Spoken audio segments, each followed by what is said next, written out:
And we are recording. Okay, so I will call to order the March 16th meeting of the Palm Springs Sustainability Commission. And the first thing that we'll do is take roll call, but actually before that, I'm going to move up an agenda item and introduce our new program coordinator, Tracy Sheldon. Some of you have met her in committee meetings before, but this is her first meeting of the commission. Tracy started on February 22nd. She's had a lot of experience in local government in South Lake Tahoe, about 8 years as communications manager, public information officer. She moved to the Coachella Valley in January 2020, just before COVID hit, and she's had a lot of time to explore opportunities and has done a lot of volunteer work for the Fine Food Bank. So on behalf of the commission, I'd like to welcome Tracy to her position as program coordinator. And now we'll ask her to take the roll call. Thank you very much.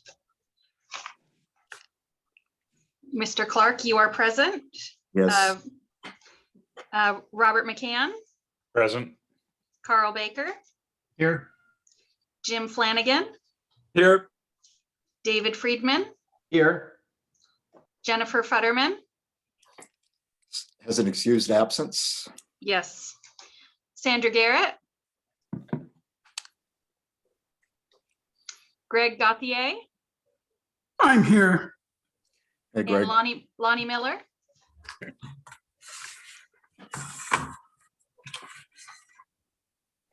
Looks like we do have a quorum. And we did just have someone join by phone.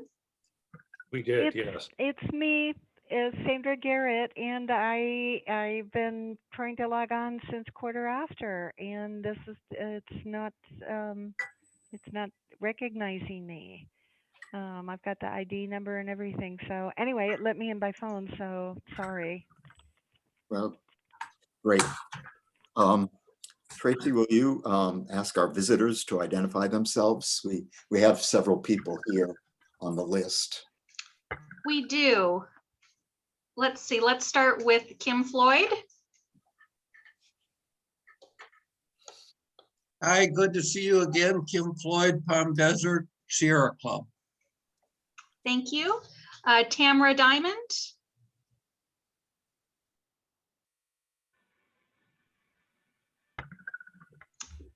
And Deborah. Whoops. Deborah McGarry with SoCal Gas, just listening in. Welcome. Thank you for joining. And Mr. Flynn Fagg. And I'm just standing in to assist Tracy if needed. So Tracy, Thank you. go ahead. Thank you so much. Thank you, Flynn. So I'd like to welcome the commissioners, staff members, and visitors to our meeting tonight. Patrick won't be present for this meeting. And for the visitors, there will be a time for public comment later in the meeting. Please keep your microphones muted during the meeting and raise your hand to be called to speak at the appropriate time. And please do not use the chat feature in Zoom. The next item on the agenda is the acceptance of the agenda. It was emailed and posted last Thursday, March 11th. Is there a motion to accept the agenda? Motion to accept the agenda. Rob? I'll second. Me and Carl. Is there any discussion on the agenda?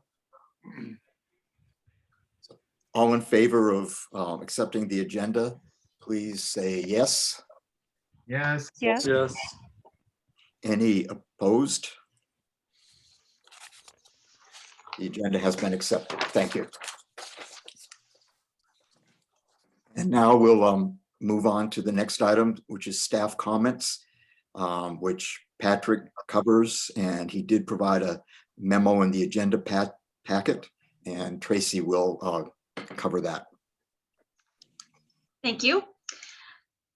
In regards to the wastewater treatment plant capital improvement project, staff did try to work with Dawn to get a presentation for this evening's meeting. Unfortunately, that was not able to be done, but it is on the March 25th City Council agenda. So we will be able to reference that report in regards to that item. And then in regards to the reusable food serviceware and plastic waste reduction and update on SB 1383, that's going to be on the April 8th City Council agenda. In regards to the demonstration garden and turf conversion at the airport, I have been having conversations this week in regards to ideas for signage. And so discussions will continue as to whether or not we create that in-house. Let's see, for the pedestrian safe routes, we're going to be having the virtual walk audits. The first one is tomorrow on March 17th. They are being hosted by our council members and also our mayor.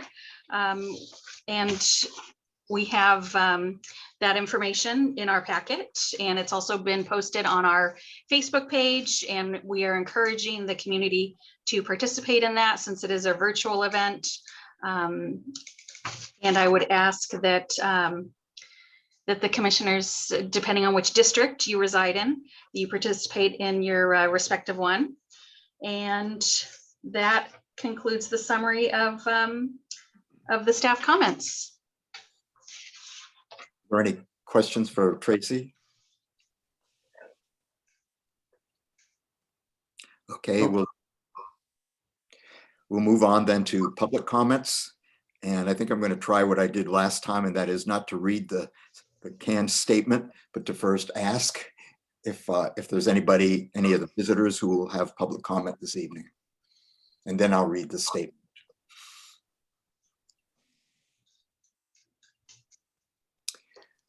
Looks like there aren't any public comments.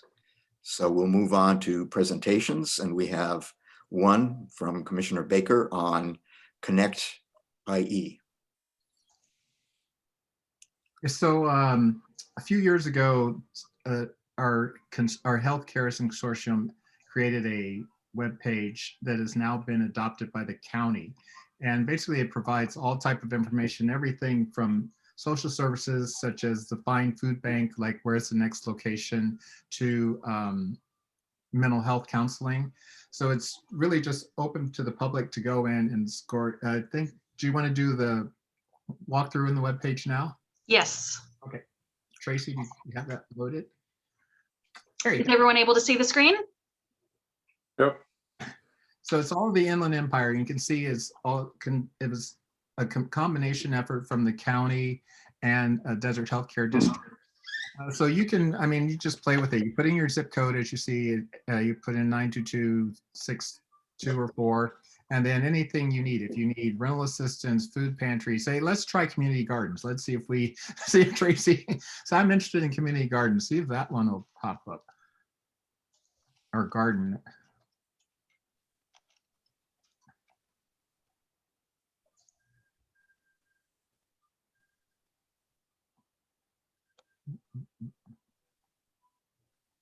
Oh, they gave us one, Hidden Harvest Senior Market Events,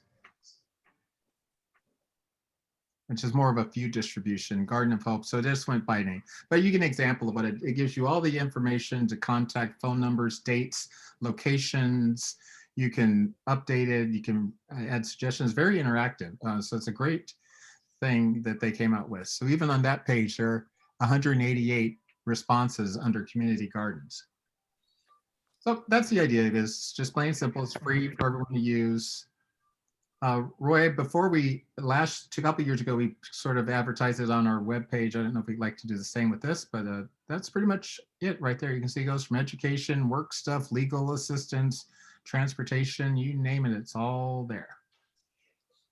And one thing that I saw that I thought was interesting, it gave a lot of information about the county supervisors and the districts, what cities are in the districts. Oh, I didn't look up. Is that under legal? What was that under? I forget where it was. Yeah. But we hear about that all the time, and I didn't know very much, so it was very helpful. So yeah, that was my thought, that we probably should have this available someplace on our sustainability website so that people can get this information. And we need to get our gardens in there. Yes. That's right.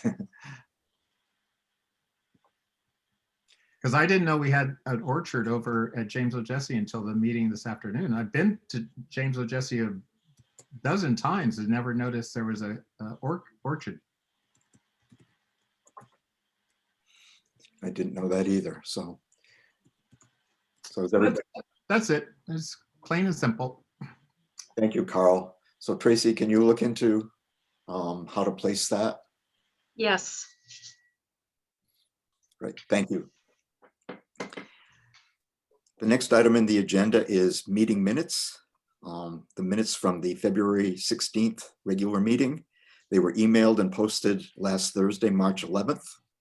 Is there a motion to accept the minutes? So moved. Carl, okay. Second, A second. who's that? It's Sandra. Sandra, okay. Is there any discussion on the minutes? And all in favor of accepting the minutes, please say yes. Yes. Yes. Yes. Any opposed or abstentions?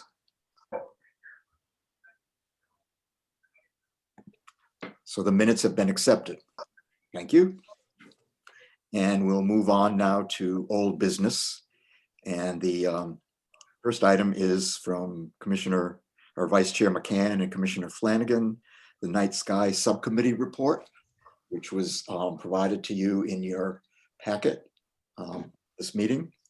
And I think Rob is going to go through it. This is something that we've talked about in the past. And this is the first time that we've actually seen the report and the recommendations from the subcommittee. But my thought is if we are in agreement, it wouldn't be inappropriate to vote on the recommendation in the report. If someone feels we're not ready, need more information or time to think, we can consider it at the meeting in April. So Rob, would you like to go ahead? Yeah, and I would like to bring it to the floor at this meeting. If there aren't any objections, the report identifies several negative impacts of sky glow as it exists today and the amount of light pollution that we have today in the city. Those include energy waste, impacts on human health, effects on natural ecosystems, and reduced effectiveness of nighttime law enforcement. And then it goes through some of the benefits of a nighttime lighting ordinance if we would recommend it. It would help further the goals of the original Palm Springs Sustainability Plan from 2016, because the plan actually included a recommendation that the city consider implementing an outdoor lighting ordinance that reduces glare, light trespass, and sky glow. It would reduce our carbon footprint, which would help us achieve our stated goal of getting to carbon neutrality by 2030. It would enhance ecotourism. This wasn't an obvious one to Jim and I until we started to explore it, but we've met with people up in Joshua Tree, and their claim is that ecotourists to go to Joshua Tree, there's just this enormous population here in Southern California, and Joshua Tree is the closest location they can go to get to dark skies. And then there's enough tourists that want to go and stargaze there that they can't accommodate them all. So it would be natural for us to take the overflow if we could get our skies darker and compete for that tourism dollar as well. So then the report goes through guidelines. I'm not going to go over them now, but that's essentially the gist of it. And so the motion that would go to the floor here is, upon consideration of the issues considered in the report, the Palm Springs Sustainability Commission recommends that the Palm Springs City Council replace section 93.21 outdoor lighting standards of the existing city municipal code with a more effective and comprehensive citywide dark skies ordinance. So can I bring that motion to the floor, Roy, or is that you? You can bring it. We'll need a second before we discuss it. Okay, so that's the motion. Do I have a second? Okay. All right, let's Second. vote. No questions? Yeah, any questions first? Other questions, any discussion? Yeah, question, it's not clear from the draft whether this is only prospective for new construction or whether it would apply to all of the existing outdoor lighting. And I would like that to be clarified. The zoning ordinance, I'll have a comment about that in a second, but the zoning code that cited 9321-00, I believe, only applies, gives the planning commission and the director, Flynn's on the phone, authority over, and the AAC to some degree, authority over new construction. So I wasn't sure, since this was intended to cover, essentially to replace the existing zoning code, whether that would be the similar rule of just to apply to new construction. And then taking advantage of the fact that Flynn has joined us for the meeting, the planning commission just voted on a sort of clarification of the roles between the commission and the AAC, and there are some provisions 9321-00 that would just limit AAC review to hillside developments, and then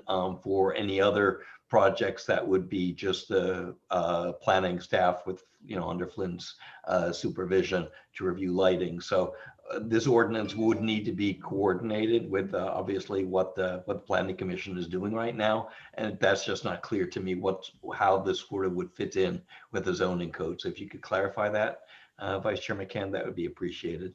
Yeah, so I think you brought up 2 points that need clarification. The first one, would this just be for new construction, or would it be retroactive? And the answer is it has to be retroactive and new construction. It has to be both. So I will clarify that in the report. And I don't have a clear answer to your second question about how to coordinate this with the Planning Commission, but I will explore that and get some language into this document that clarifies that as well. But how would it sort of, would this basically require people to take, look at all of their outdoor lighting and replace it? What's the timing for that? Obviously there are costs to people that would need to be looked at to sort of consider what the retrofit costs are, what the trigger is for requiring a retrofit, what is the role of code enforcement to sort of go around and say, hey, turn off your lights or put things on there. So I understand sort of the objectives here, but to say that this applies to existing lighting, I mean, I can understand perhaps the city's lighting, but to say that it requires all residential and commercial properties to basically look at their lighting, determine whether it's compliant or not, and retrofit, that's a big ask. It is a big ask, but I think it's got to be part of it, or it'll be ineffective.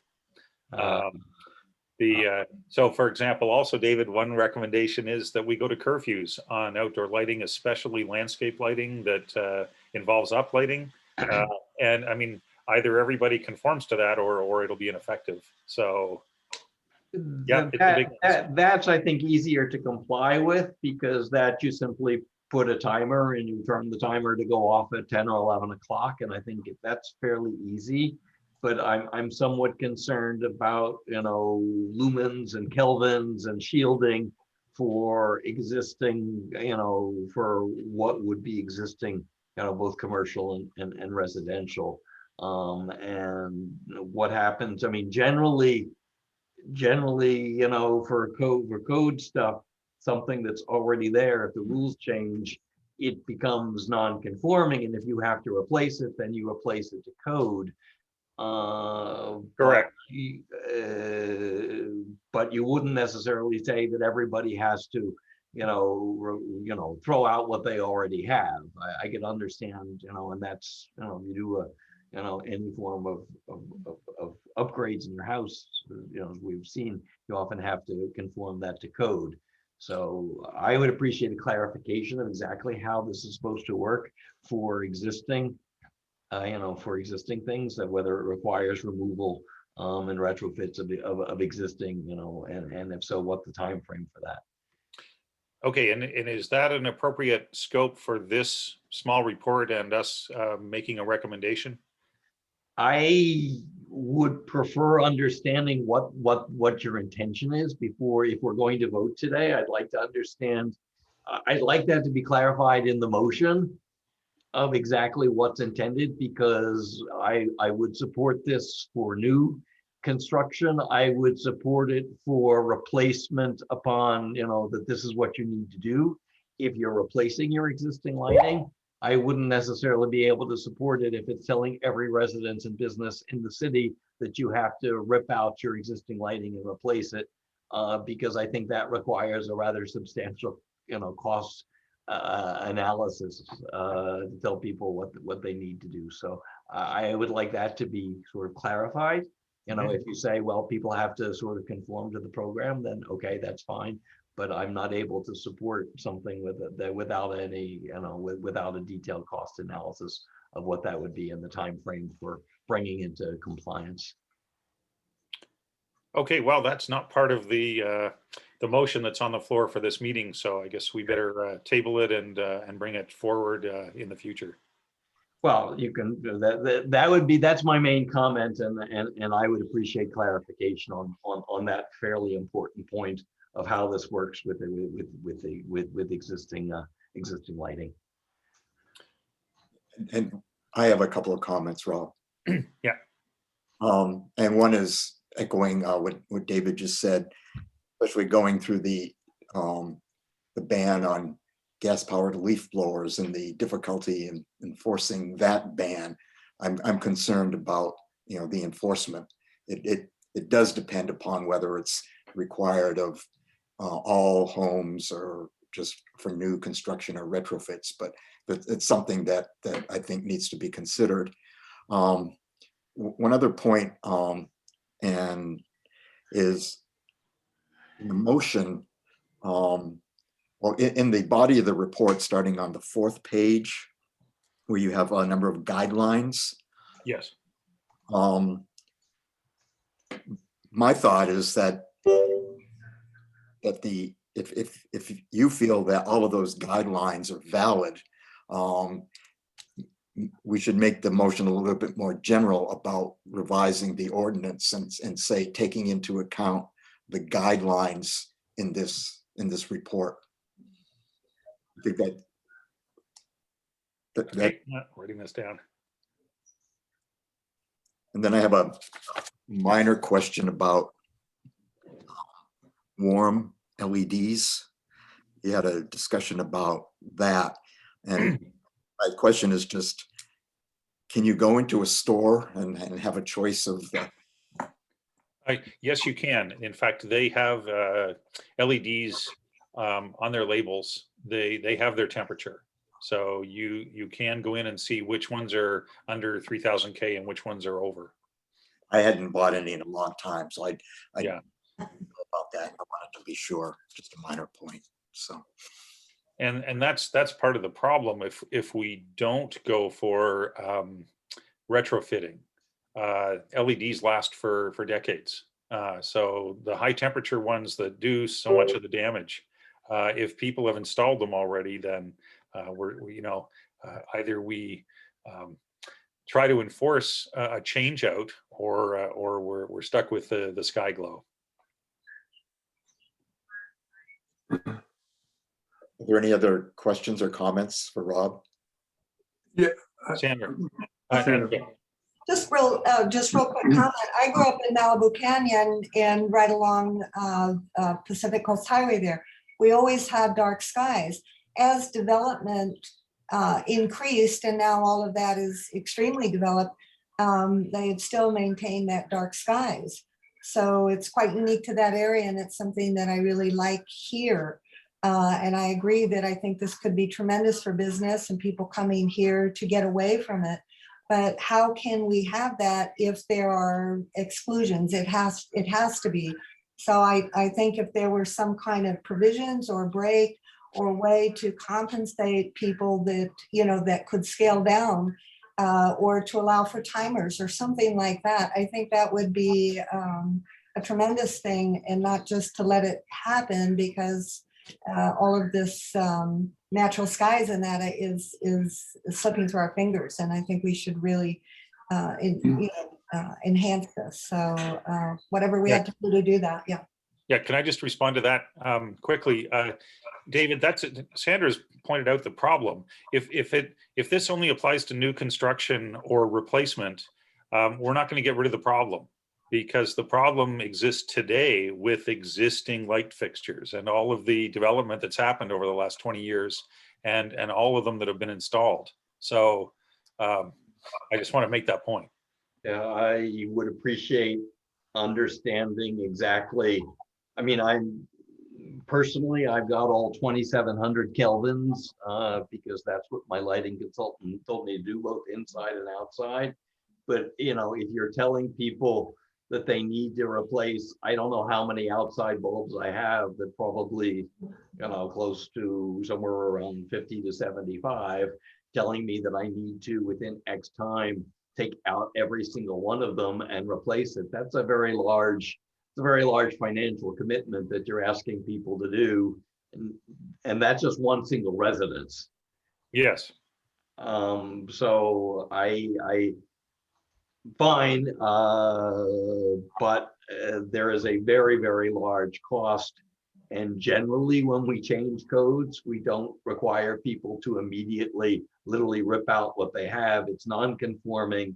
And then upon replacement, they need to go up to code. But I'm not aware of generally of things that people need to sort of immediately take out what they're doing, as opposed to bring up to code upon replacement. The timing is not an issue, saying everyone has to turn those things off. There's no cost in setting them to go off at 10 or 11 o'clock. So that I would support, but I whether or not this is going forward today, I'm not able to support a retrofit requirement without understanding what the costs and consequences are and the timing to make people to retrofit.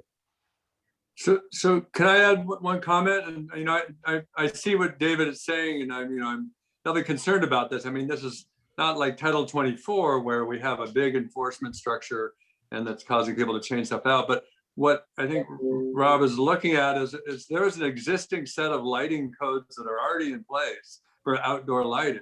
You know, whether we choose to enforce them or not enforce them, that that's remains to be discussed. But I think what we're trying to do is just get in some, update these so the ones that we have in place that we currently are not or are enforcing are more akin to what we need to do for dark skies.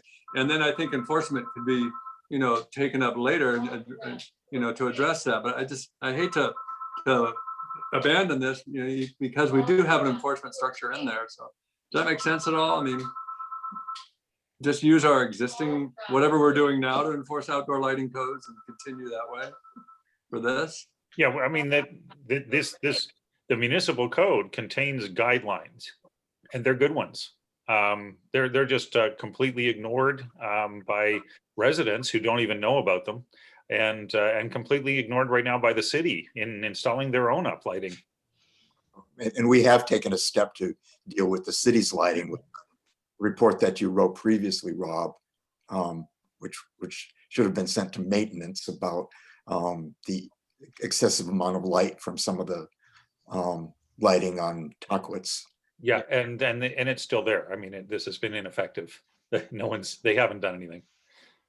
But just to clarify, unless there's something that I'm missing, the existing code, which is cited, the zoning code only applies to new construction, i.e. you're coming into planning across the counter and you're building, either a new housing development or some new commercial property. That's the current jurisdiction of the Planning Services Division and the Planning Commission. I'm not aware of any provision in the sort of operative section, i.e. Title 8 of the code, that actually sets a requirement for existing properties. Maybe there is something and I didn't see it, but what was cited in the report is the zoning code, and the zoning code only applies to new construction. So there's a jurisdictional question here. Sorry to be legal about this, but the zoning code covers one area, and in fact, the proposal in the Planning Commission considered last week is if you narrow that, there is no operative code section in Title 8 like there is for all the other building codes that tells people what, what kelvins they have. So it's fine if you want to go there, but I think it's a very major ask to require retrofits when nobody has, just residences have had no jurisdiction that have told them what they can do or not do. Be possible without going through a lot of actual legislation at this point, maybe public education and outreach, even through the local news media and that. And just last month, actually, right before our meeting, I had met a lady over here in the movie colony. They had bought a house here and moved here. She was mentioning to me how dark it was at night. And I said about the dark skies, because I was informed about it. It totally turned things around for her. She couldn't wait to get home to tell her family that this wasn't accidental, that this was on purpose and what it was about.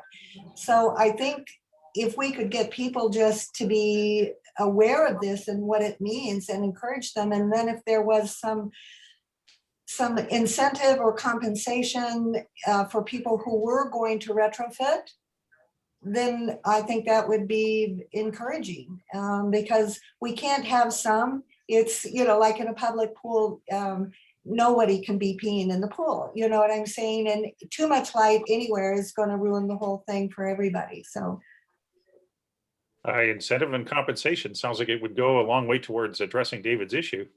I wonder if the cities or anybody's willing to cough up any money for it. But that raises a question about communication with the media. Does the city have there are all these late evening news channel sort of stories. This would be a great thing, like a week long, especially during Arbor Day or some around Environmental World Day, to focus 5 nights on different environmental things, from compost, night sky, turf rebuild. I mean, we can come up with 5 things very easily and just do a whole number of segments with the local news media to push the message to the population. I think that would have far more impact than anything else. Although I do totally approve and appreciate everything that Rob has done. I think it's great. Yes. I would certainly support education to let people know that when they're replacing things, this is what they should do. I just don't think that you have to sort of literally rip out what you've got right now. That's my big concern. Anything that's perspective is fine. I just can't support any sort of retroactive effect when there has not been a previous code standard, without at least a financial analysis to understand exactly what the cost would be. And I think they would be substantial. I think this applies to very few. Most lights are going to comply. I mean, I think what we see is like in HOAs, they can occasionally use the 500 watt up lights. I think that's the main thing they're looking at. But I think doing a financial analysis, we don't have the resources of the Energy Commission behind us to do this, David. So that's not going to happen. I hate to see all this effort lost because we're not going to get a financial analysis for retrofitting garden lights. But I wish there was another way around this. Yeah, I mean, I do see the problem, and unfortunately, I think it's a major one. There are actually a lot of HOAs in town that you've seen that they illuminate their areas with those bulbs, right? The orbs, and they're not shielded in any way. The light just spills out in all directions from these orbs, and a lot of them do that, and that is the source of the problem. No, I agree with Carl. A 5-week, or even if that was extended on a regular programming, where we could have kind of a face of sustainability and whatever was the theme of that day. Or I think public education is the way to go with this, and that people aren't forced to do it. They know about it and they want to do it, and they help one another to do it, I think. I have a personal question though. I don't even know what my landscaping light, how many lumens there are. I mean, my gardener does everything. I have no idea. Is the homeowner, is there any way I could even measure it myself? There is, Carl. There are apps on your phones now. Mhm. And that's the way I was able to go up and measure Oh, okay. the lumens of the lights that the city is uplighting the palm trees on Tuckeats Canyon on. Yeah, I remember you told us that months yeah. ago. So yeah, you can do your own. Oh, I did cool. them. I did them for some of the uplighting around here on my street, and discovered that some of them were out of compliance with the current code. Good to know. Thanks. I will just check.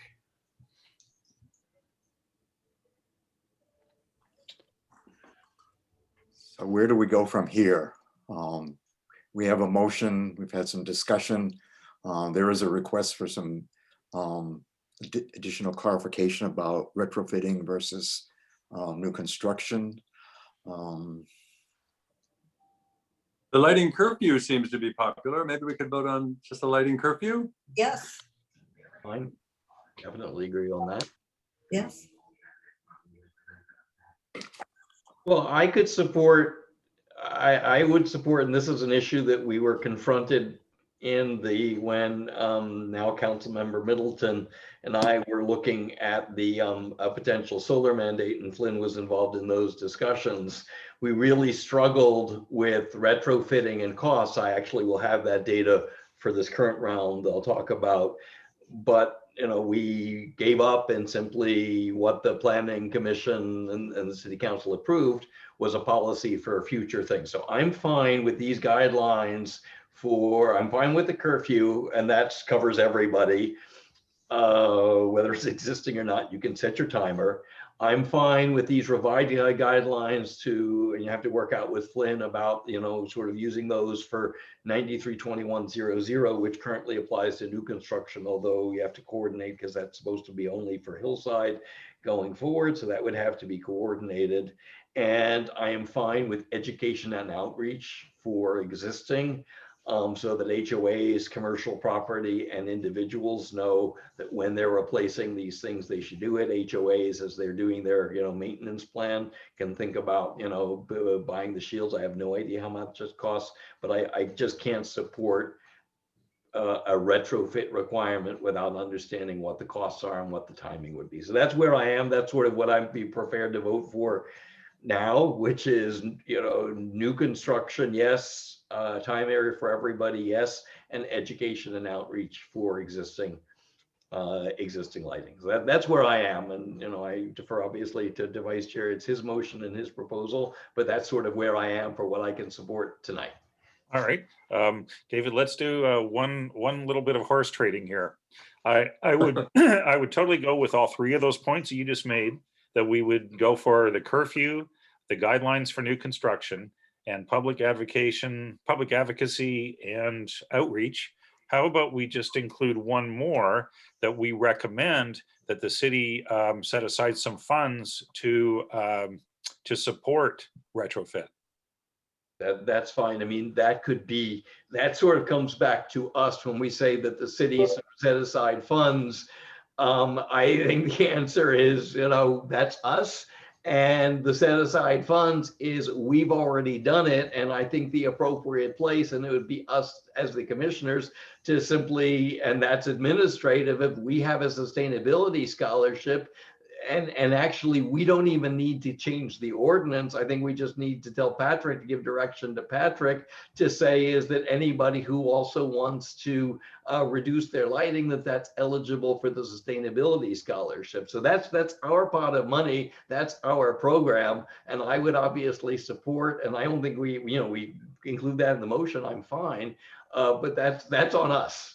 That's on us, and I think that's just direction to Patrick to include lighting retrofits as being eligible for the sustainability scholarship. There's a question of whether there's enough money, but that's a whole separate question, really, for the next for the upcoming fiscal year. But I would support that, but recognizing that it's our pot of money, not quote unquote the city's money. I can go for that. Good point, David. So is in the last discussion, I think somebody said something about not changing the ordinance, but just voting on making recommendations for these guidelines. Although the new construction. New construction, I think we need an ordinance. Right. That's the zoning code. That's what applies. But once again, it sort of, and it's really just last week, and Flint can confirm that I didn't get a chance to review the planning commission meeting. But as far as I know, and Flint, perhaps you can confirm that the planning commission approved the proposed amendments, and it specifically amends 93-2100, limits it just to hillside development for, and that's just the AEC, and the rest is the rest is planning staff. That's planning staff, but the guidelines can still be amended. So that would require an amendment to the zoning code to change the guidelines. So would that be more than a recommendation? Chair. Yeah. Mr. Chair, if I could respond to Commissioner Friedman's question. In terms of the zoning code, what I would recommend is that Ms. Sheldon will coordinate with planning staff on bringing this item forward under the direction of the City Council to amend the zoning code relative to outdoor lighting standards. And then going to the second part of that question, the changes that we're proposing to duties for the Planning Commission and Architectural Advisory Committee would not impact the implementation of our lighting ordinance. Just very simply, what it does is any minor architectural reviews are processed by staff, and staff reviews conformance to the lighting ordinance. Any major architectural reviews would be evaluated by the Architectural Advisory Committee for conformance with the lighting code. So either staff or AAC would be reviewing new lighting plans for conformance to our code. Also talking to the issue of retrofits, wherever there are any significant modifications to a property, remodeling of a property, at that point in time, we would also verify that they are in conformance with lighting standards. So in certain cases where there is a remodeling project, applicants would be required to adhere to the new standards, but we wouldn't do a completely retroactive ordinance where everyone from day one has to replace their lighting fixtures. So hopefully that answers your questions. Thank you. Thank you very much, Director Fag. I appreciate those clarifications.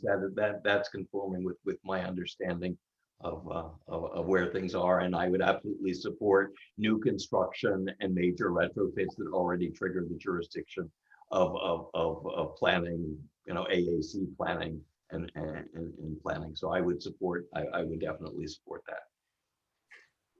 Thank you, Flynn, for the clarification. I think we've got a path forward, at least, to find for retrofitting, which is public education outreach and providing some funding to the public for it. It seems to me like if we're still talking about zoning code, new construction guidelines and curfews should fit into code. Education and outreach and funds for retrofit would be that the sustainability would run. So not all of those would be part of a code change. Agreed.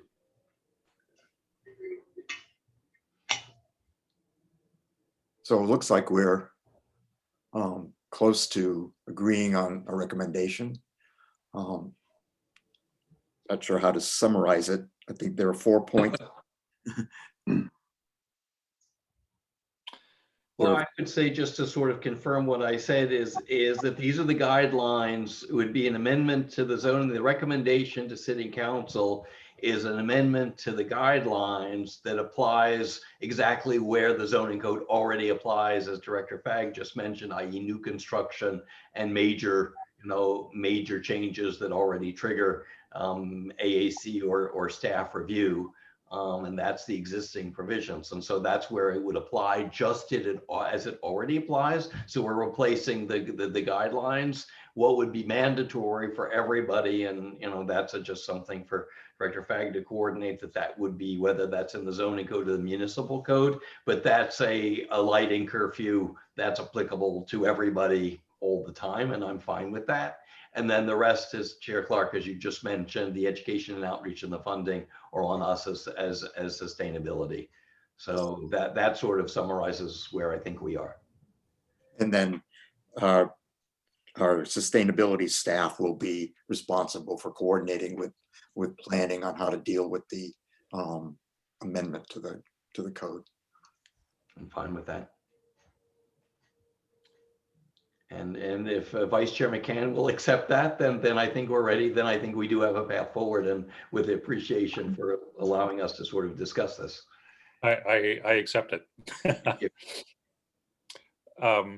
So with that discussion, should I table the actual recommendation and the vote until next month, or should Oh, we? I'm fine. This is to get us the yes, and if on that basis, I'm fine, because it resolves my main concern, as Director Fag is to say, is that generally you don't require people to sort of rip things out, you know, that already there. But I'm fine, as the zoning code already says, applies to new construction and major retrofits, and once again work with planning staff to, you know, to come up with the exact language. But I'm fine with that. And Rob, I think what we can do is make a friendly amendment to your motion. Mhm.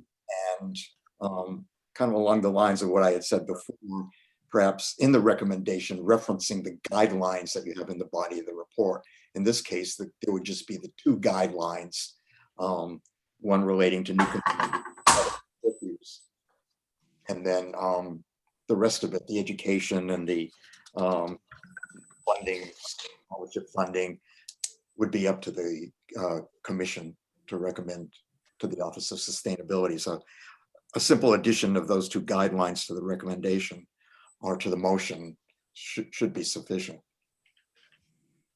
Okay. I will add those additions to the recommendation. And You yeah, had made before. Who seconded? I'll second. Jim? Okay, so does everybody now understand what the motion is? We've had discussion, and I think we're ready to vote.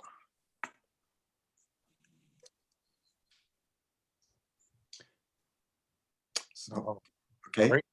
All in favor of the motion as stated by Rob, please say yes. Yes. Yes. Opposed? It appears unanimous that the motion is passed. Thank you. Thank you, Rob and Jim, for the work and the report and the recommendation. Thank you.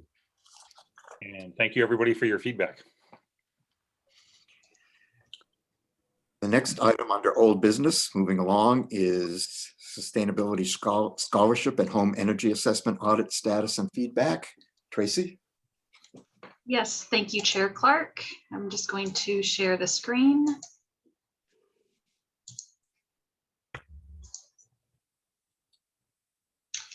So as we can see from the report, from the sustainability funds, we have paid out $15,565. We currently have reserved funds in the amount of $15,100.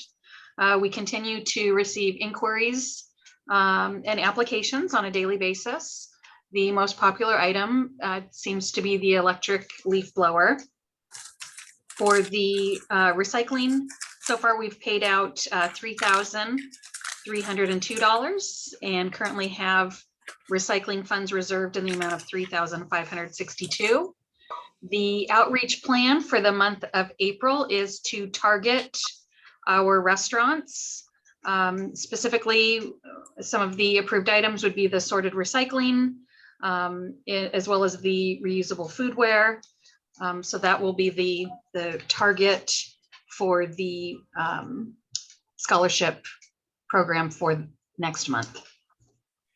And interestingly, that was the original target for the scholarship program, but we got an overwhelming response from gardeners for electric lawn equipment. Yes, very true. And I understand that there aren't any that we really need to any specific requests we need to discuss tonight. There have not been any requests since the last commission meeting that fell into a gray area that needed to be brought up for discussion. Okay. Thank you, Tracy. Are there any questions on what's in the list? Just to confirm, but I probably know the answer, no takers yet on the home energy assessment rebate? That is correct. I did double check that earlier today, and we do not have any takers on that yet. Okay, I will follow up with the service provider. They hadn't gotten back to me, but I'll check in with them to see about their program about home energy audits and hopefully have a report back in 3 weeks for the Solar Green Building Committee. Great, thank you, David. And we'll move on to the next item in old business, and that's shredding and e-waste volunteer opportunity. Tracy. Yes, so we have our next electronic waste shredding and recycling event coming up on April 17th, which is a Saturday. It will be held here at City Hall. This is exciting because so many were postponed due to COVID. So we've already been receiving positive feedback from the community. At the same time, Palm Springs Disposal Services will host the bulky items collection event on the north side of the parking lot here at City Hall. We ask for commissioners to volunteer an hour of their time for this event. Patrick has been very clear. He wants to make sure that everyone is still safe, and we are mandating that COVID protocols are in order, and those participating in the event must wear masks. We're asking folks to put the materials in the rear of their vehicle so that it is contactless. But should you feel comfortable, we would ask for volunteering an hour of your time if you feel comfortable. So you can respond now, or you can let staff know via email, whatever you feel most comfortable with. But please mark it on your calendar and share with those that you know that this event is coming up middle of next month. And you're basically looking for people to give directions to the people coming in with recycling or shredding. People stand on the curb and pointing, helping with wayfinding, directing. We've also asked the police department to assist as well during that first hour and a half or so of the event, which is the most popular time frame. Okay, so if anybody is interested in supporting that event, please contact Tracy.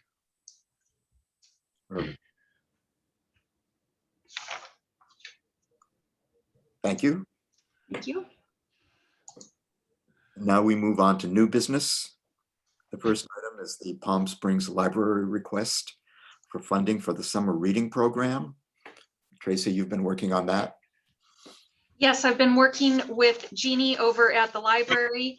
This is something that the commission has donated to in previous years, however, not in 2020. The library is asking for the Sustainability Commission to donate $500, which would be used to purchase 4 bicycles, as well as helmets, 1 for each age category. And this is to promote their summer reading program.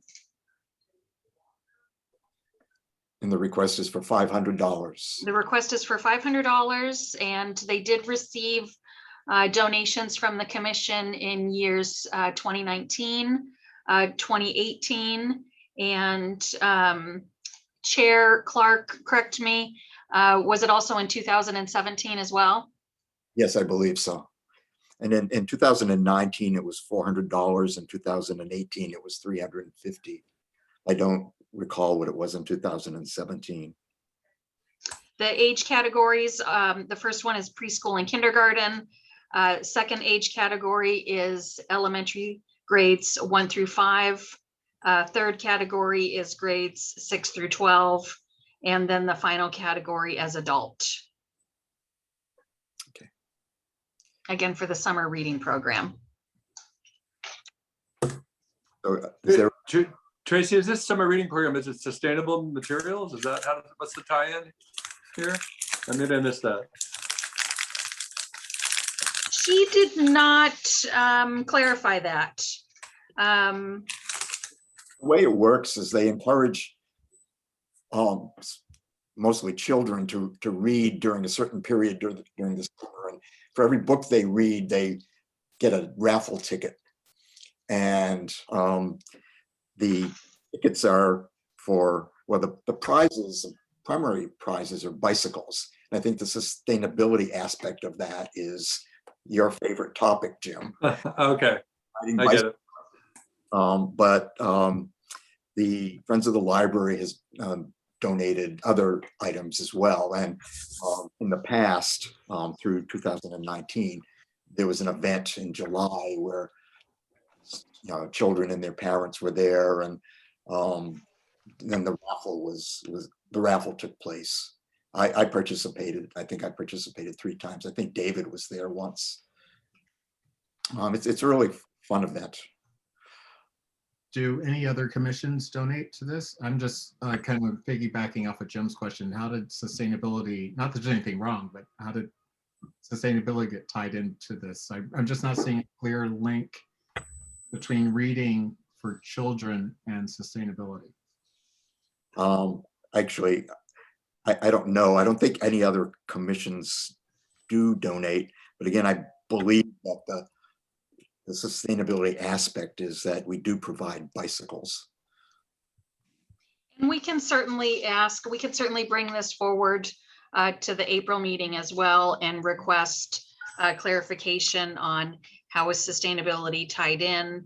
And I know in previous years, a report has been provided, so we can certainly request that as well before taking a vote. I do think that literacy absolutely does promote sustainability. The bicycle ride, of course, with the bikes, but yes, there is a direct link between being literate, being able to problem solve, and sustainability. So I don't see an issue there. If nobody objects, I'd like to have a motion this evening, $500. So then we can pass that information on to Jeannie. Anybody willing to make a motion? I'll make that motion. Oh, sorry, Greg. Greg, thank you. Oh, second. Carl? Second. So the motion is that we provide $500 for the 4 bicycles that have been requested by the library. Is there any more discussion? We've given you a lot of history. I say as they get a good price on bicycles, they're buying 5 for $500. Yeah, Yeah, I hope they're using local vendors. yeah, I knew where they got them in the past, but I can't recall. And they actually wanted to start early this year because this time last year there was a run on bicycles and they were hard. So we have a motion. Because we're ready to vote. All in favor of providing the $500, please say yes. Yes. Yes. Yes. Any opposed? Okay, the motion passes. Thank you, Thank- Commission.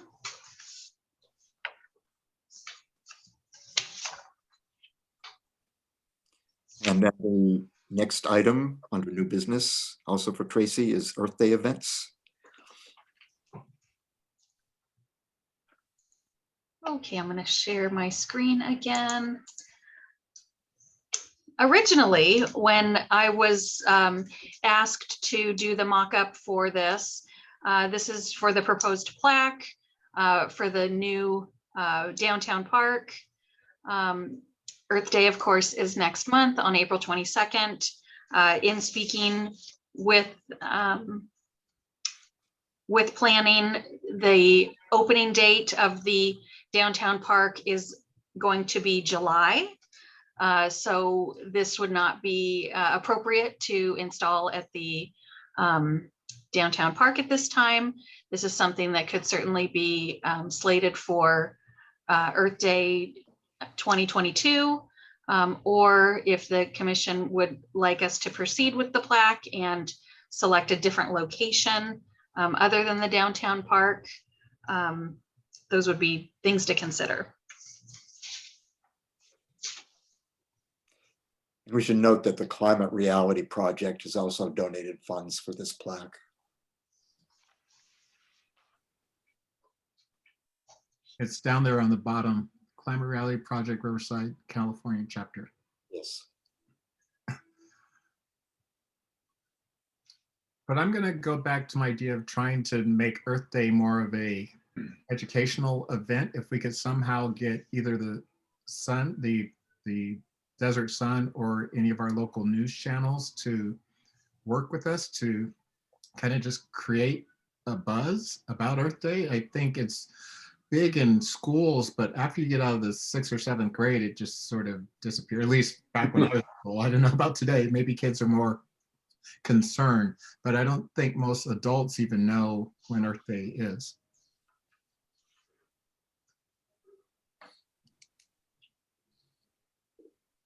We can certainly contact the media. I think that is an excellent idea, and utilize our channels through social media with our sustainability page, as well as the city's page and our other partner agencies.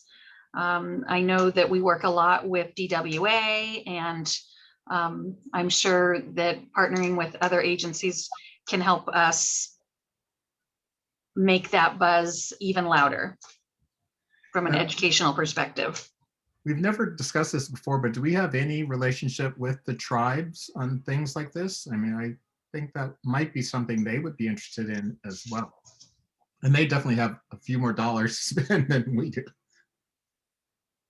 That's a great suggestion, and something we can certainly look into. And last year we had, we were planning to coordinate some events with the Cultural Center, Megan in particular, and of course everything that was planned Everything fell apart. fell apart. Patrick did a few things online, but it was harder to get people involved. But there were a lot of things planned last year, films in particular with the Cultural Center. So that might be something you could check, Tracy, is to talk to Megan and if she's thought about anything. Of course, it's getting pretty close as well. So from Patrick's research and my research, there aren't any events planned at this time. I think we're really on the cusp of that reopening that we're all so eager about.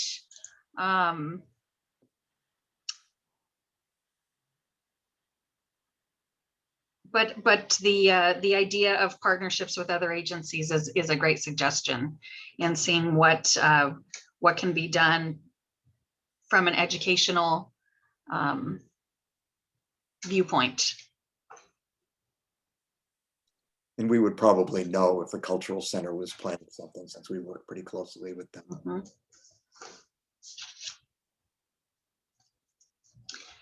So is the direction to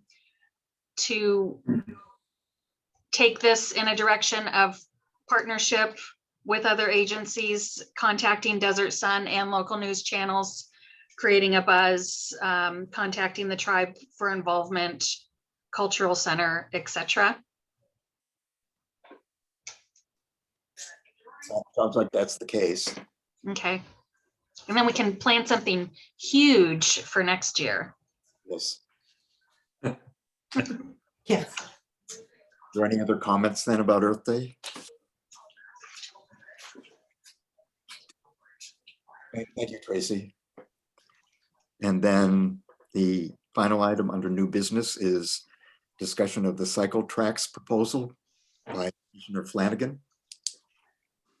All right, so this came up last month. I mentioned that the bike subcommittee had met and this idea had surfaced. So we thought we'd flesh it out a little bit, and what was sent out to you guys before this with a packet was our attempt at doing that. It's about 6 or 7 pages. And I apologize, the one that went out had a few typos in it. So we have a newer one where the typos have been fixed, but we didn't really feel like it's substantive enough to send out to everybody. But the genesis of this was the original bike subcommittee was pushing hard to have bike paths on Indian Canyon. And they weren't successful. We ended up with Sharrows, and that street's way too crazy to ride your bikes with Sharrows there. But subsequent to that, in my conversations with Councilmember Woods, he brought up to my attention that we're now, now that Indian Canyon's in place, we now have 4 southbound lanes and 2 northbound lanes through the downtown business corridor, which gives us the possibility to sacrifice one of those lanes and use it for a 2-way bike path. Subsequent to that, we also learned that our biggest greenhouse gas reduction goals are all coming from automobiles. And the only way to successfully address those is to reduce the number of car trips. So we're starting to see a number of cities spend a lot more time and effort on bike lanes and adding more bike lanes and encouraging car trips. Now, when I say bike lanes, I also want you to remember that there's been a huge increase in bicycling, but as well, there's been electric bikes, and there's also a traffic that you want to keep off of sidewalks, such as electric scooters, electric wheelchairs, and other higher speed electrical devices that would be perfect for a bike path. So we try to suss out some of the goals in here in the first or the second page. We address merchant access, and we think including more people downtown on foot and on bicycle allows more people to quickly get to stores and restaurants. We kind of addressed that a little bit. We address safety. Definitely we know that slowing down traffic vastly reduces the number of fatalities and the number of injuries. If we were to add a couple of bike lanes, it would have the effect of slowing down traffic because it would limit some of the traffic and it would reduce speeds. The big one that some of our members in the subcommittee thought was improving the downtown environment. I think the fewer cars there are downtown in a resort town, in a pedestrian area, and the more bicycles they are, the more enjoyable it is, and the less traffic noise there is, and the less more comfortable people feel walking on sidewalks when there's not a lot of high-speed cars traveling up and down through town. Sustainability goals I already mentioned. You know, the only way to get at some of these car trip reductions is to encourage bike trips, and that's what this does. Equity, again, I slightly touched on, and that's that a lot of low income and some of the disabled people definitely don't have automobiles and do rely on bicycles and other forms of non-motorized transportation to get around. So I mentioned some funding ideas and Measure A funding, and also some things that are coming up with what's happening in the federal level for funding for bicycles. And then we had a bunch of pages in here where we looked at existing conditions. There's a lot of information that's already in the general plan encouraging just such a proposal. The plan as it's stated is in 2 phases, and one it would be from a bike path from Alejo to Ramon in the downtown area on Palm Canyon. But the other one from Ramon all the way to the end of Palm Canyon actually is already in both the CVAG plan, motorized plan that was adopted in 2011 by the city. And that bike plan was already adopted by the city, but it hasn't been acted upon. So the phase 2 would be to encourage something that's already in the plan. So I talk about, you know, how these goals and policies occur in land use elements and circulation elements throughout all these other documents. And then the last thing I said is project design. So there is a resource that I discovered, and that was the National Association of City Transportation Officials. They have a whole book on building bike paths.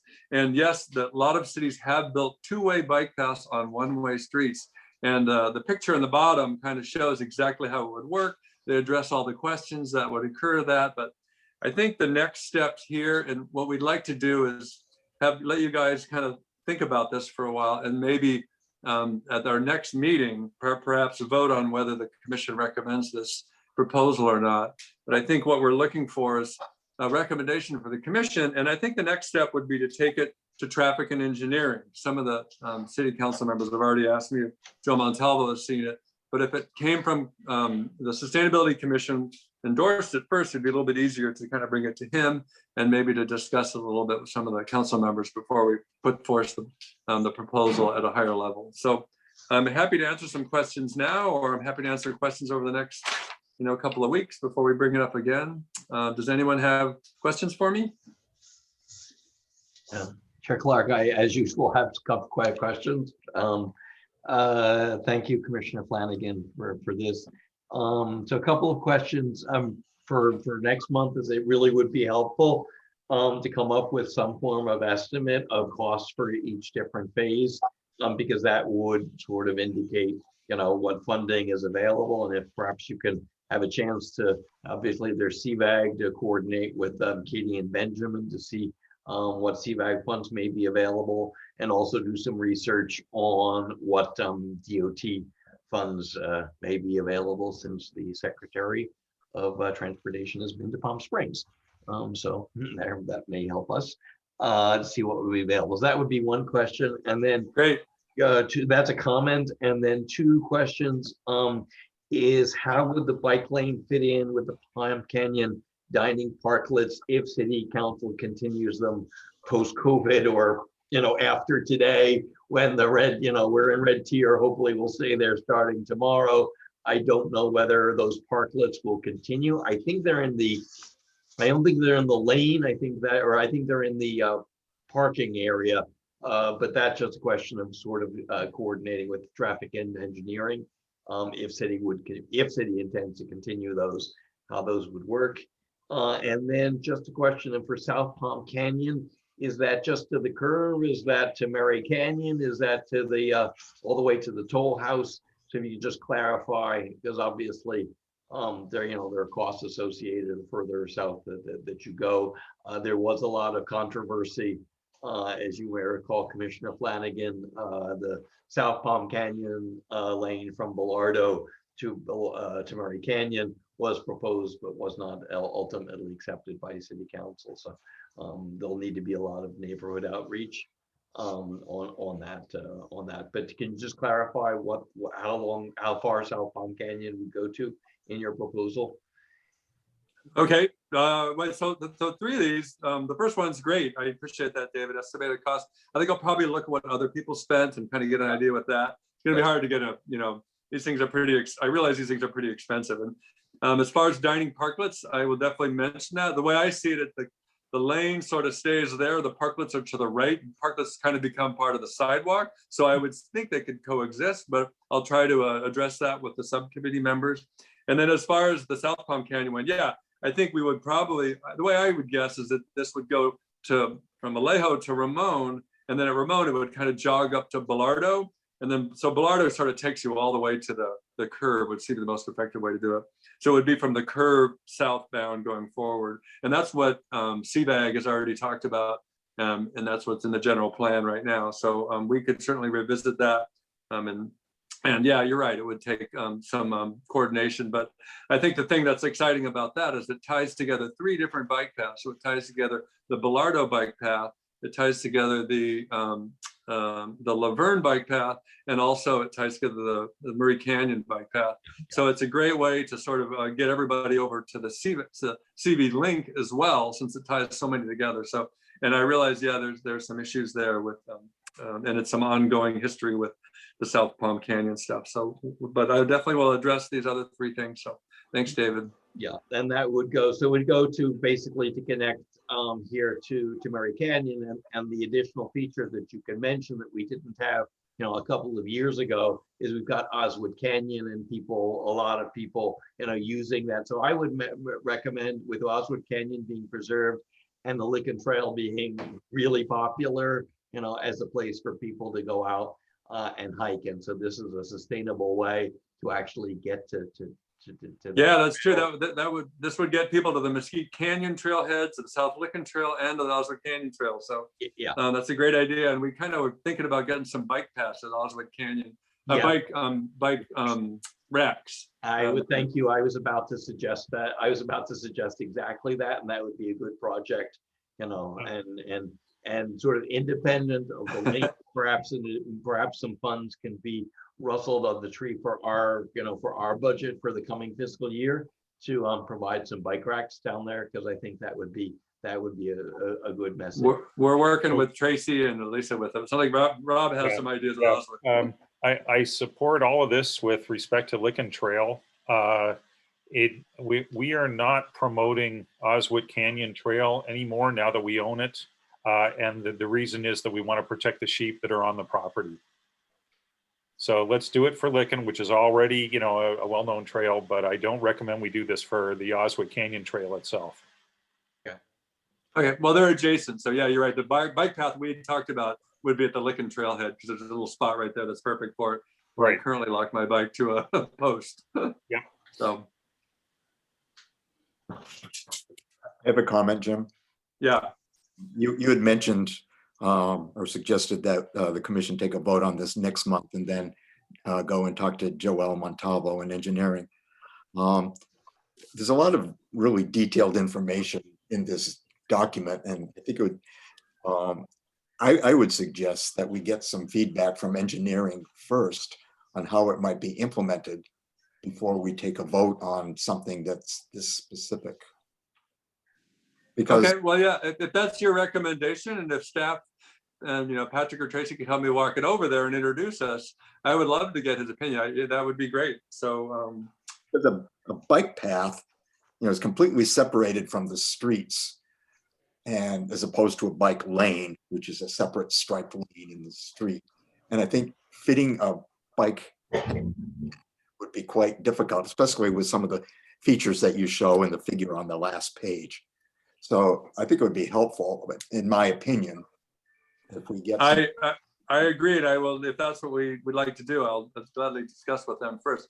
My concerns are traffic engineering historically has not been very friendly to bicycle measures, but they've got a different marching order. So I don't want the cart to drive the horse, or whatever the analogy metaphor is here, but maybe getting some cursory review and analysis from them would be helpful. So, and really what I would be looking for is how it would be implemented, how it would fit in, not just, yes or no, we should do it, but if we did it, how would it actually be implemented, especially through the downtown area where we've already mentioned the booklets and all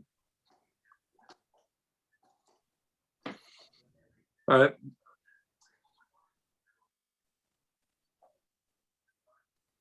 So if I take it to, if I got some feedback from them before the next meeting, I could present that maybe at the next meeting, and then we may or may not be able to make a decision from there. We'll see what we get.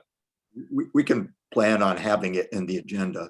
We have five weeks until the next meeting, and we finalize the agenda the week before the meeting. So we can plan on it, and then by the time we finalize the agenda, we should know if we'll have substance to talk about. One of the things I asked is for Patrick to see if he could get a hold of that NACTO guidebook, because there's a whole section, there's a whole book on how do you plan, bicycle paths through the city. If we don't already have it, it seems like it'd be useful for us to have, but that might provide a lot of guidance and information for both us and for engineering if they don't already have it. But I'll talk to Patrick about that when he gets back. Is there any more discussion on this?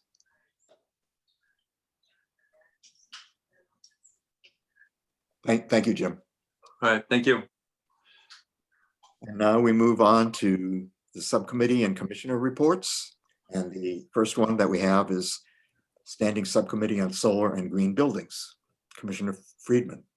Okay, hold on, lots going on. All right, first, CEC Energy Commission is continuing to work on the 2022 Energy Code. Is now posted draft code language. Heat pump water heaters, electric heat pump water heaters will be required in the baseline for new single family residences in climate zone 15 where Palm Springs is located, and pre-wiring laws to be required in new single family homes for battery storage, space heaters if they're not installed, combined cooktop ovens and clothes dryers, and solar panels and battery storage will be required for many commercial buildings. So the code is taking another couple further leaps for the next cycle. Many cities on a parallel track, many cities continue to propose REACH codes for Energy Commission approval. The REACH codes team has just issued a new cost effectiveness study on residential retrofits. I'll prepare a data set on possible energy efficiency measures for Palm Springs using information from the new study and the REACH codes web-based explorer. I did another round of beta testing last week and provided substantial feedback on a conference call and some emails with the development team earlier today.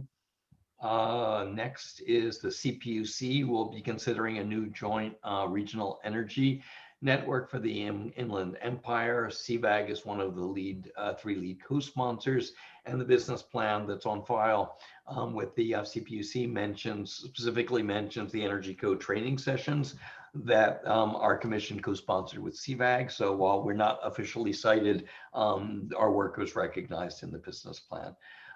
Second on CPUC is that they are considering changes to the net energy metering rules for solar customers.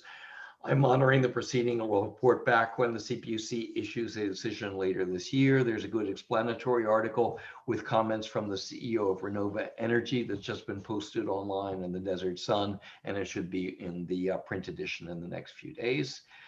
Included in your meeting package is the letter from Mayor Holstedge to homeowners who may be eligible for the Grid Alternatives Program to install solar panels on affordable housing units. Thanks to Patrick and Tracy for their assistance in getting the letter signed. Grid Alternatives will handle the mailing using Office of Sustainability envelopes that they just picked up from Tracy yesterday. And that's a project under the auspices of DCE that they're also doing with Cathedral City and Palm Desert. The AB 1236 Fast Track EV Charger ordinance, those checklist materials have now been posted on the city website, and the 2017 policy that was superseded by the implementing ordinance that council passed earlier this year has been removed, thanks to Tracy for liaising with the building division on that. And finally, I reviewed the draft American Wind Energy Association Wind Energy Success Story, and we'll coordinate with Patrick and Tracy on next steps. And that's the New York Minute version of the report. A lot going on right now. Thank you, David. Questions for him? And the next item is the Standing Subcommittee on Waste Reduction. And Tracy will cover that. Yes, thank you. I'm going to share my screen again.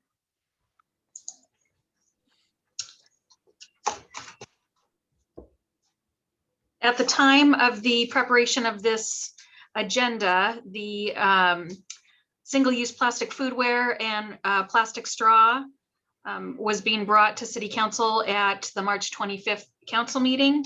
It has since been moved to April 8th. For the battery recycling project, that was one of the first items I was able to work on, and we were able to collect and ship 3 full battery containers so far in the month of March. I'll be going to the animal shelter tomorrow. Apparently they have a lot of batteries for recycling, so we'll see what we can fill up there. Let's see, I'm going to share with you some of the signage, and this is for the subcommittee's direction and their voting, but wanted to share with the commission the 2 renditions, both a vertical and horizontal signage with the don't recycle and recycle messaging for the downtown trash cans. It's been through a few different versions, and these are the latest and greatest. With the wastewater treatment plant, of course, that's going to be on the March 25th City Council agenda, as we discussed earlier this evening. Neighborhood Earth Day Challenge, there are no updates. We are continuing to work with the SB 1383 planning. Myself and Patrick had a meeting with Palm Springs Disposal last week. Those meetings are continuous and happen every other week in terms of the preparation and implementation, and it's quite a large project. Let's see, the shredding and e-waste event we discussed earlier, being held on April 17th. Moving on to the composting grant, myself and Commissioner Clark both attended a Zoom meeting earlier today. There is a lot of community enthusiasm and support. A local community member named Haley Preston is working with Cal Recycle on a composting grant. So more details will be shared as they are fleshed out. But again, it was pretty well attended by community members. And with the sustainability scholarships, we discussed those as well, continuing to receive inquiries and applications pretty much on a daily basis. Are there questions or comments? Thank you. Go ahead, Roy. I'll follow you. Go ahead. Do you have a comment, Rob? Yeah, just a comment to Tracy. So this is another iteration that I'm looking at from our last subcommittee meeting, and I think this looks fantastic. I'm really impressed with this one. Perfect. So some of the things that were distracting where was the red circular no symbol wasn't making sense. So we removed that, making sure that it still is representative of the recycling colors, especially with the SB 1383 rolling out, and those colors are green, blue, and gray. And again, trying to use visual imagery to be more prominent as opposed to words, so that it hopefully doesn't have language barriers, because there is more than just English and Spanish in terms of languages. So going heavy on the imagery as opposed to the words. Yeah, very good. Thank you, Tracy. The next subcommittee is World Environment Day. Jennifer's not here. Sandra, do you have anything to report? Nothing updated from Jennifer, who's pretty much been handling this.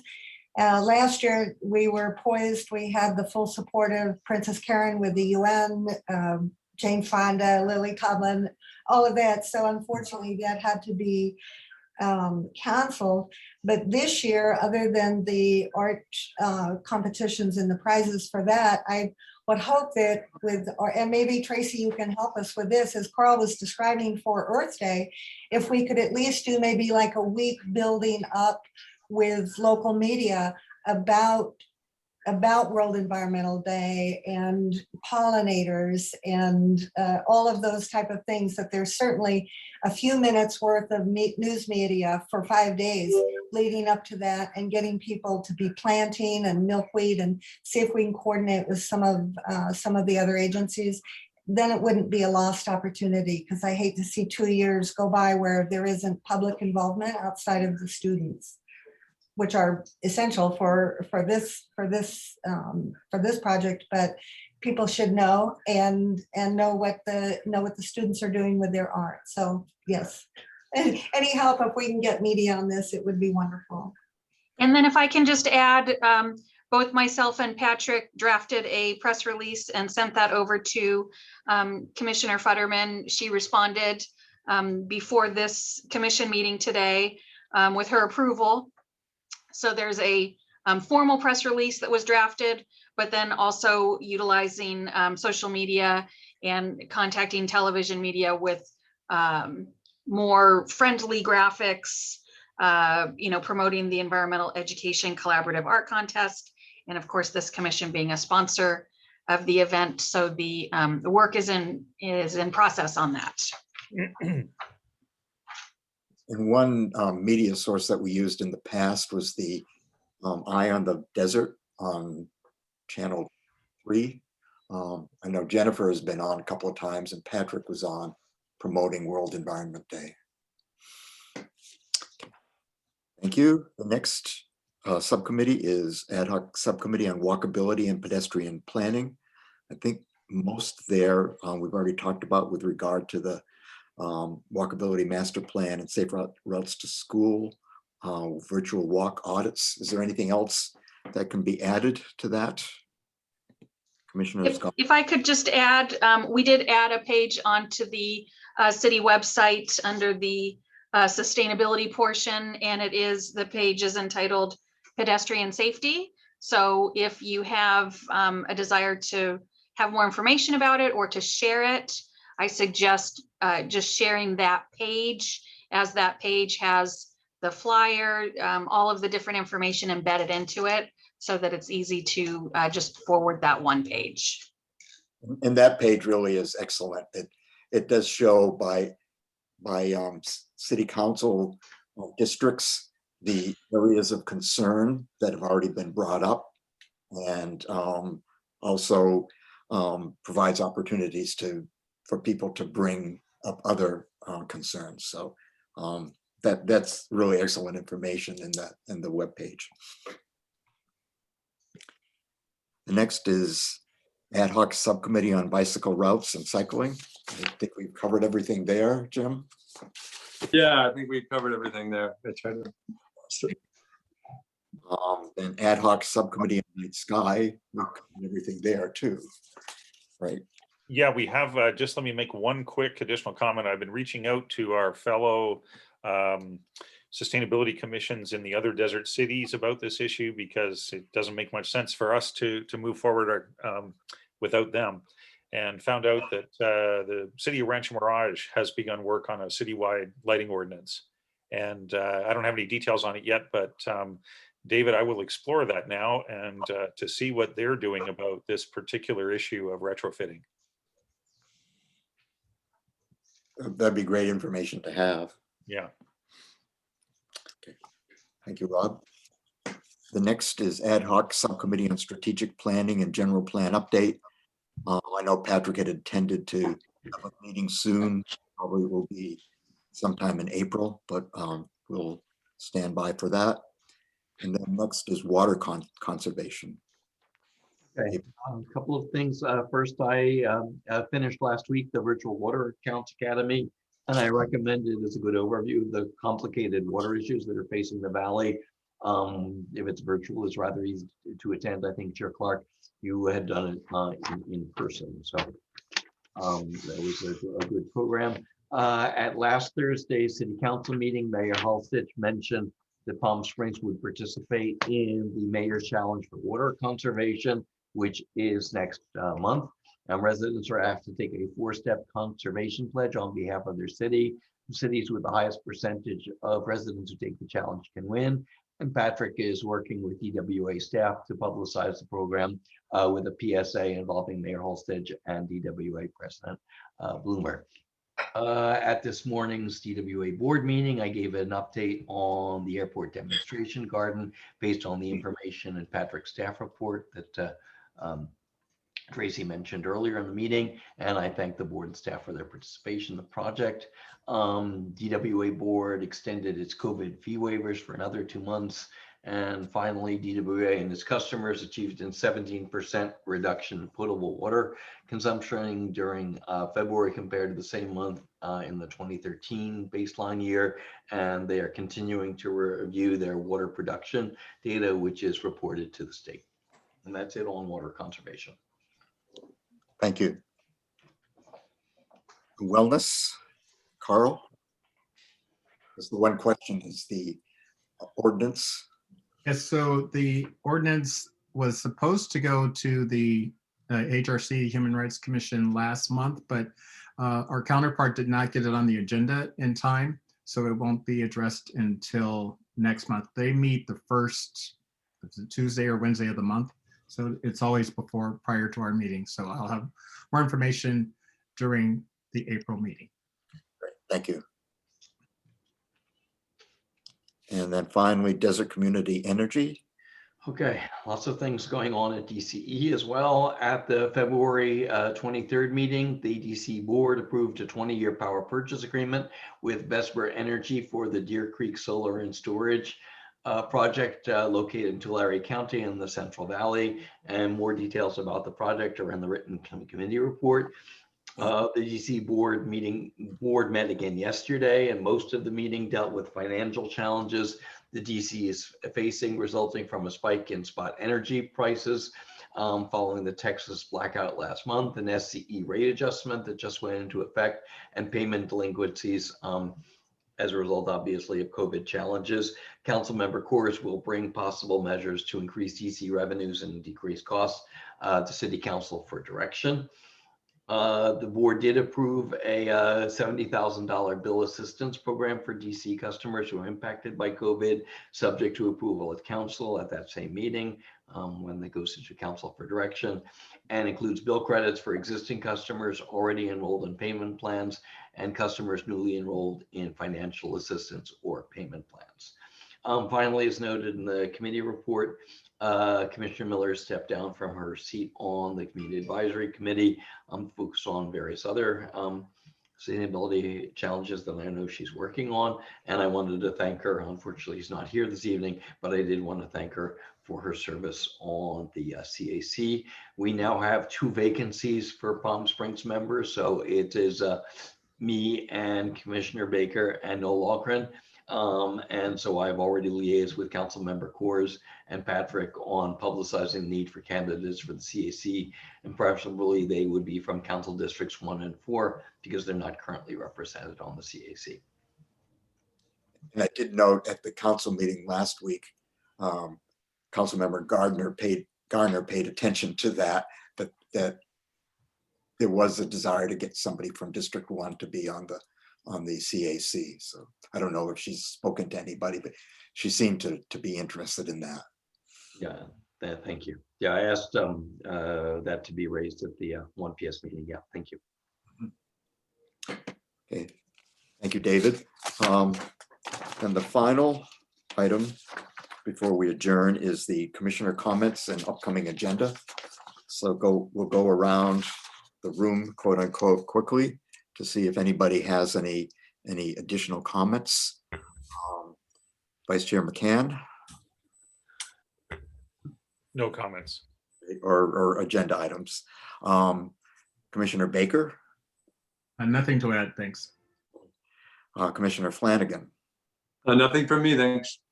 Okay, Commissioner Friedman. Nothing further for me, thank you. Commissioner Garrett. Yes, I had sent on to you earlier, and it was too full of an agenda tonight about some of the developments that are going on relating to the Salton Sea surrounding areas. I think we should have knowledge and an opinion on this. It involves lithium, which could be very good for our area, but we need to be concerned. This is a battery issue. And also on another note, last week I met Erin Bropovich, and she is more than happy to come and help us in any way, public speaking, outreach, or anything. She lives here in the valley, so she has skin in the game. But when she heard what she was doing, she said, how can I help? You know, and she's a pretty dynamic woman. So I'll leave that with you and we'll go from there. Thank you. We will send out the information that you provided today and put in a possible agenda item for the next meeting. I'll contact you for more specific direction on the agenda item. Great, thank you. And Commissioner Gauthier. Nothing. Okay, thank you. So that is the end of our agenda. Our next meeting is scheduled for Tuesday, April 20th. And do we have a motion to adjourn this meeting? It's now 7:12. Motion to adjourn.